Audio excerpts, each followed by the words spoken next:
Thank you. Yeah, so thank you so much for organizing this event. So indeed, I have a background as an audio engineer and recording producer, and I worked in Paris, Montreal, and New York for 5 years. And in 2016, I decided to move to full-time academic positions because the field of audio is quite problematic. For instance, for women and gender non-conforming audio professionals, there are a lot of issues, such as women representing less than 5% of the recording studio workforce. And one of my recent international surveys demonstrated that women in the recording studio face significantly more microaggressions and discriminative actions than women in STEM academia, for instance. So I started working on different research partnerships and different projects with people. Let me see if I can share my slide. Yeah. And after 4 years of doing that, almost 5 years now, intensively, my life has become very, very busy with conducting audio workshops all over the place. So I just put on the slides the 3 audio workshops that I did in 2021, 2 of them being on site, one in Western Canada and the other one in Senegal. So this is fun. I really enjoy it. However, I don't have the time to do that. And especially if I want to publish at some point and do real data analysis and teach and lead an MA, music production, etc., it's absolutely impossible to continue this way. So I've been thinking of a project that is named Audio for All, and I want to fund it step by step. So I see the place and community found as one step to go forward. And the idea would be to merge the different partnerships that I have funded in Canada and in France in the last 4 years.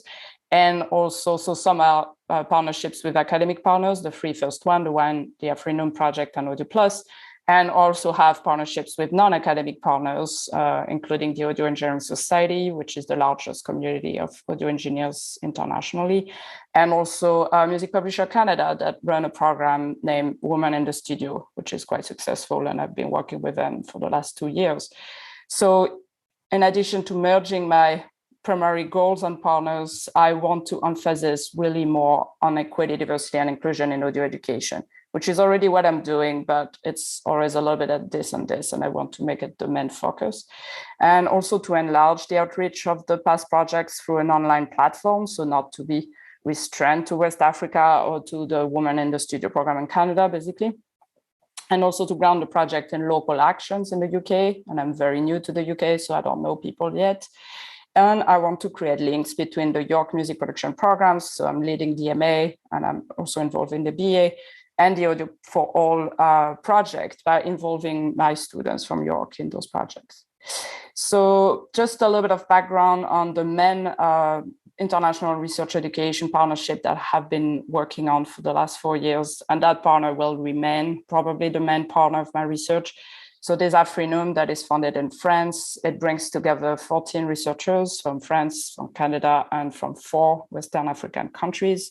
And it's coordinated by ethnomusicologist Emmanuel Olivier, who has been conducting fieldwork all over Africa for the last 30 years. And I've been developing the wine in parallel to Afrinum to give more international visibility to established Western African audio engineers and to provide emerging Western African studio professionals with access to advanced audio training. So when I first worked with Emmanuel, that was in Bamako in Mali. I knew the city as being the most famous city for the music culture, the French music culture, I would say, in West Africa.